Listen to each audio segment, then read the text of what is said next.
জীবনের কখনো কখনো কোনো কোনো সময় মানুষ যেই অবস্থাতে থাকে সেই অবস্থাটা অনেক সময় অনেককে ক্লিয়ার করতে পারে না। তাই জীবনের কিছু কিছু সময় মানুষের উচিত একা থাকা, যেই একা থাকা উচিত, তাতে করে সম্পর্ক ভালো থাকবে, নিজেও ভালো থাকবেন, এবং আলটিমেটলি আপনি যা চান বা যেই কারণে আমি বলছি একা থাকা গুরুত্বপূর্ণ, সেই বিষয়টাতে আপনি সার্থকতা পাবেন।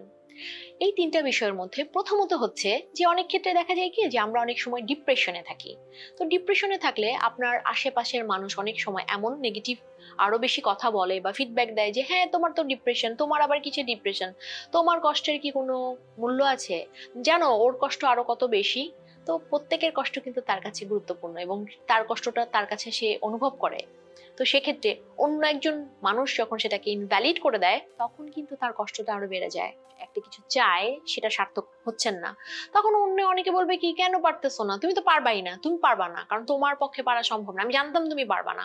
তো এই বিষয়গুলো তখন দেখা যায় যে আপনার মনকে আরো অনেক বেশি ভেঙে দিবে এবং আপনি অনেক বেশি ডাউন ফিল করবেন, আপনি দুর্বল হয়ে যাবেন। আপনি হয়তো আলটিমেটলি আপনাকে তাদেরকে ভ্যালিডেশন দিতে দিতে দিতে দিতে আপনি আরো বেশি মনোবল হারিয়ে ফেলবেন। অনেক ক্ষেত্রে দেখা যায় অনেকে বলে যে আমার সাথে অন্যায় হয়েছে, তখন আপনি মনে কষ্টে আছেন, অন্যরা বলবে হ্যাঁ তোমার সাথে তো এরকম হবেই, তুমি তো সবসময় যে ফেল হয়ে আসো, তুমি তো সবসময় সবাইকে বিশ্বাস করো, তোমার সাথেই তো শুধু অন্যায়গুলো হয়, আর কারোর সাথে হয় না, তোমার কেন এমন লাগছে, বা তুমি কেন এই অন্যায়গুলোর মধ্যে পড়ো, নিশ্চয় তোমারও কোনো সমস্যা আছে, সমস্যা তোমার আছে। তো অনেক ক্ষেত্রে আবার এই সময়টাতে অনেকে সিম্প্যাথি দেয়। আর আগে যারা সিম্প্যাথি দেয় তাদেরও দেখা যায় যে অনেক সময় তারা অনেক এই খারাপ অবস্থাতে মানুষ বলতে স্বাচ্ছন্দ্য ফিল করে যে ও তো আমাকে একটু বুঝে, আমি একটু ওকে বলি। তার মানে কিন্তু এমন না যে আপনার পুরো কষ্টের সাথে তিনি অ্যালাইন্ড এবং আপনার সব রকমের কষ্টগুলো আপনি তাকে বলবেন আর তিনি আপনাকে সব সময় একটা পজিটিভ ফিডব্যাক দেবে, এমন ফিডব্যাক দিতে পারে। তখন আপনি একদম ভেঙে দুমড়ে মুচড়ে যেতে পারেন। যদি তার সাথে আপনার ওই রকমের আন্ডারস্ট্যান্ডিং না থাকে তাহলে এই রকমের মানুষগুলোকে আপনি অ্যাভয়েড করুন। দ্বিতীয়ত যে সময়টা, যদি আপনার কোনো কোনো অ্যাসাইনমেন্ট থাকে, কোনো দায়িত্ব থাকে, কোনো রোল থাকে, যেই রোলটা আপনাকে আসলে পারফর্ম করতে হবে, সেই দায়িত্বটা আপনি অন্য কাউকে আপনি ট্রান্সফার করতে পারবেন না, এই দায়িত্বটা একমাত্র আপনার এবং আপনি ফিল করছেন। অনেক ক্ষেত্রে হয় যে কোনো একটা এক্সাম, এই পরীক্ষাটা আপনাকে দিতে হবে, এটা শুধু আপনিই জানেন যে আপনি এই এক্সামটা আপনি দিচ্ছেন। অনেক সময় থাকে অনেকের কোনো মান্যত থাকে, অনেকের অনেক কোনো ব্রত থাকে। তো এই জায়গাটাতে আপনি কিন্তু জনে জনে সবাইকে বলতে পারবেন না যে কেন আপনি পরীক্ষা দিচ্ছেন, কেন আপনি ব্রত রেখেছেন, কারণ আপনার যদি পারপাসটা বা ওই সময়টা বলেন তাহলে সেইটার যে ভ্যালু বা আপনি যেই নিয়তটা করেছেন সেটা অনেক সময় নাও হতে পারে। তো সেক্ষেত্রে আপনি যদি ইচ্ছে করে অন্যকে এড়িয়ে চলেন তাহলে আপনাকে বারবার আপনার কথা বা আপনি কোনো কিছু হাইড সিক্রেট করে বলা অথবা অস্থিরতায় আপনার অন্য কিছু বলার প্রয়োজন হবে না। তখন দেখা যাবে যে আপনি আপনার যে গোলটা আছে, উদ্দেশ্যটা আছে, সেটা আপনি আপনার মতো করে প্ল্যান করছেন এবং সেই গোলের কাছাকাছি আপনি যাচ্ছেন। কিন্তু আপনি যদি শেয়ার করে ফেলেন এবং ভুল বুঝাবুঝি তৈরি হয়, তখন যেই মেন্টাল একটা স্ট্রেসে পড়ে যাবেন, তখন দেখা যাবে আবার আপনি আরো অনেক বেশি ডিপ্রেশনে পড়ে গেছেন।